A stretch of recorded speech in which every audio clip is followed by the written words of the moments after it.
So for the next session, I warmly welcome Dr. Palaniyandi Jawahar sir. Dr. Palaniyandi Jawahar sir is a seasoned C-suite technology executive with a strong background in aerospace engineering and computational fluid dynamics, with academic credentials from prestigious institutions like MIT and IISc Bangalore and postdoctoral research stints at University of British Columbia and University of Cambridge. He brings a unique blend of academic rigor and industry expertise. Dr. Jawahar has driven innovation and scaled engineering functions at top companies like Unity Technologies and Ricardo UK, while also founding his own robotics and automation startup. He is dedicated to share his knowledge and experience with next generation of technologists and entrepreneurs. Now I request DD ma'am to present a book to Jawahar sir in the remembrance of the induction program.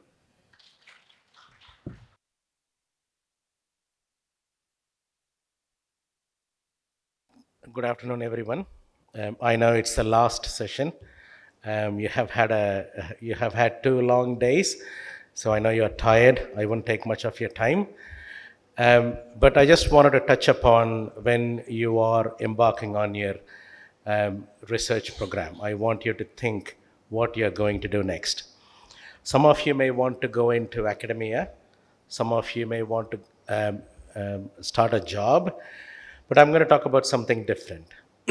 um, you know, it's PhD to profit or launching your research as a startup.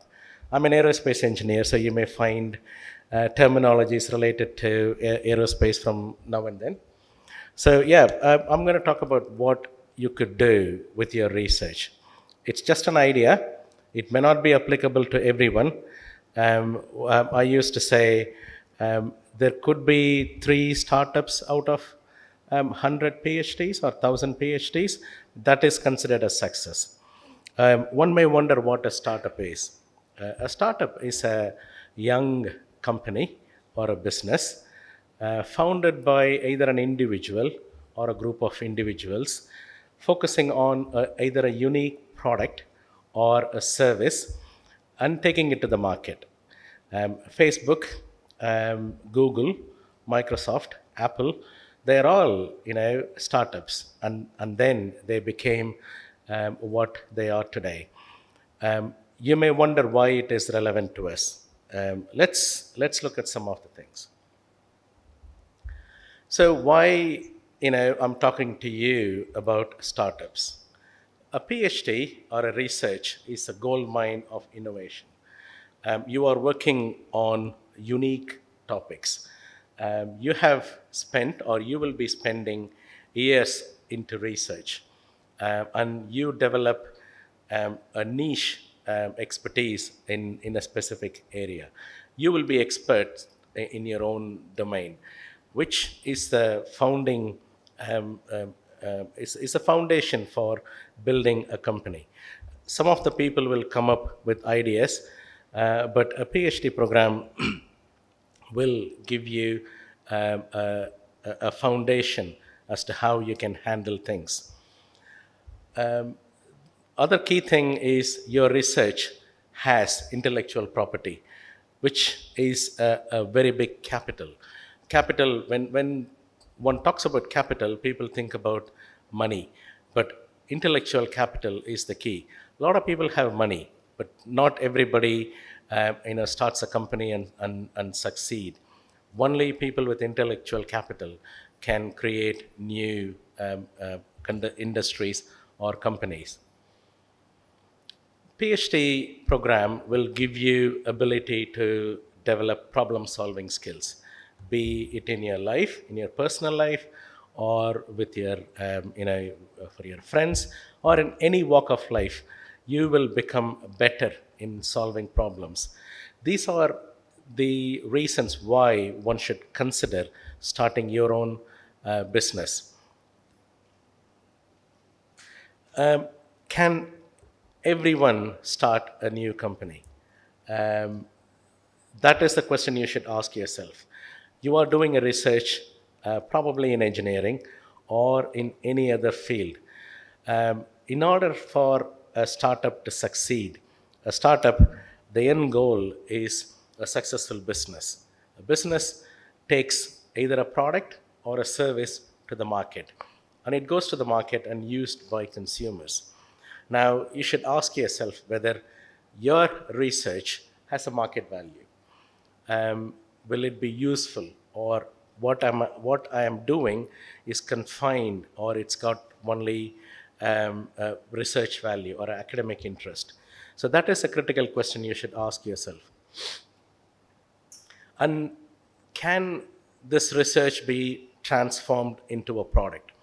Now, one of the things I comment about the software industries in India is, in my own experience, the big companies, I don't want to name them, they have claimed that they are the world leaders in software development. And I turned around and asked the question, have you developed a product? And I am ashamed to say none of them has come up with a product. Almost all of the products have come from Silicon Valley or from Western countries. So the writing a code or writing a program is not developing a product. Developing a product is a completely different idea than writing a product, writing a piece of code. So in the context of software industry, a product development requires a specific skill. Some of you may be using programming to develop your own software to aid your research. You can think whether it can be converted into a product.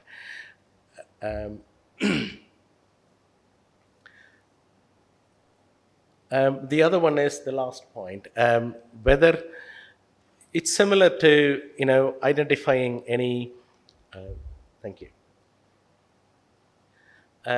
any other research, something similar to what you're working on. You can look at whether any other product that has any significant advantage over what you are proposing to do.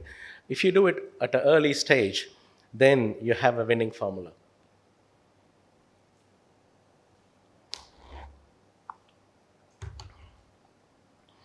Another question is whether to publish or not. Once you publish your research, it becomes, it becomes an open thing. So anyone can take your publication, can refer to it, and come up with a product. So you have to strike a balance, what you want to publish and what you want to, convert into a product. That is why, we are talking today. When you are beginning your research, you can think, whether you want to publish some aspect of your research, or you want to hold on to it and convert it into a product, or put it as a startup idea. So there are advantages as to why you should do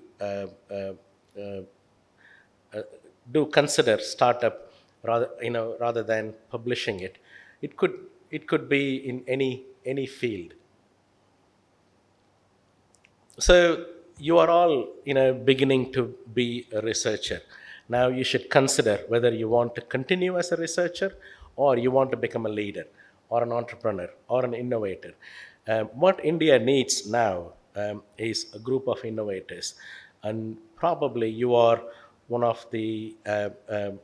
among the forefront of all the researchers.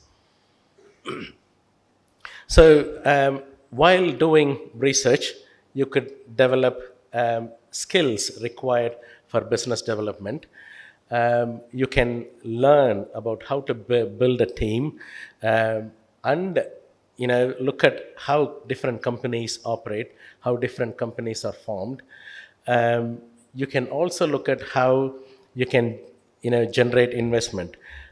Every startup, or even if you want to build a house, you need money. Either you can use your own money, or you can generate fund. There are incubators, there are other vehicles to help you find investment for your startup. So why you want to consider startups? As I said at the beginning, either you can go into academia, you can go into a teaching profession, or you can join a company in a well-paid job, or you can do a startup. I'm not going to say it is going to be an easy task. It's a struggle, but every struggle will have its own rewards. Rewards in the form of financial freedom. You'll have a significant financial returns if you invest your ideas and your time into a startup. So it may be a daunting task to think about, oh, how do I complete my PhD? And then, in addition, what do I need to do in order to start a company? There are resources available, your university. This program, I should admit that you are all lucky. When I started my PhD, one day I was an ME student, the next day I was a PhD student.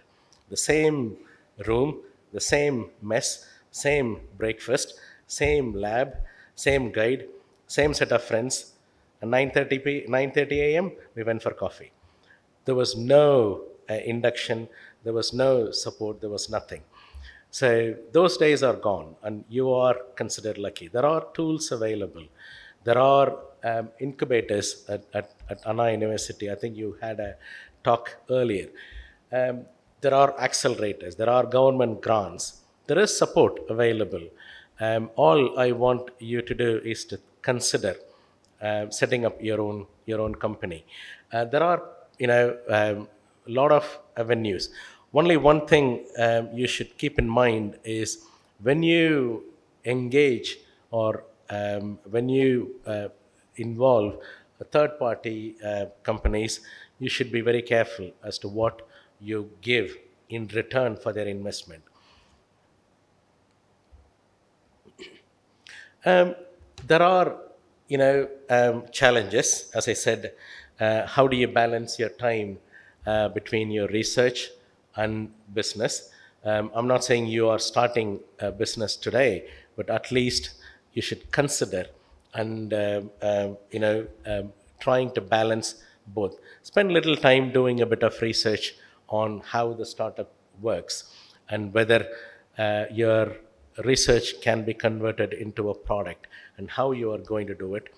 And there are risks and there are uncertainties. As I said, IP is the key. Your research, your years of sweating out and producing your research, that is your own IP. You should protect your intellectual capital. So that's the last slide, or last but one. It's a call to action. You just take a leap. I live in the UK. I've been living there for 25 years. One of the things I have seen in the West is people take risk, whereas we Indians, we don't. We look at safe options. We don't let something go in order to catch something. So take a leap. Just try. Try doing these things. Start evaluating market potential of your work. It may be difficult to do both, but you should try. And second thing is networking. There could be other opportunities to talk to investors, other entrepreneurs, like-minded people. One person may not be able to do a startup. You can join forces. People with different skills can join together. Unless you talk, unless you reach out, unless you express your interest, this may not happen. The two other things are like any other business, you need to have a plan. A business plan with milestones and achievements is an important thing. And if you are approaching somebody for investment, you should have a good presentation outlining what your idea is and what you are planning to achieve. In the UK, there are lots of events happen almost every week. People are, founders, people like you are given 60 seconds to pitch an idea. You can practice, you know more about your research than anyone else. You can have a friend, you can pitch it to a friend, see how it sounds, whether it's a good idea, and do your research whether anyone else is working on something similar, or you may get a slightly different idea. It doesn't have to be your own research. You can continue your PhD and think about startup on another idea. You can join with your friends or colleagues or other people. So I wrote it at the end, so I don't remember. I'm going to read it. So the world needs your solutions. The future awaits your vision. Take that courageous first step. Translate your research into products and build a startup that will change tomorrow. That is required for India today. That's all.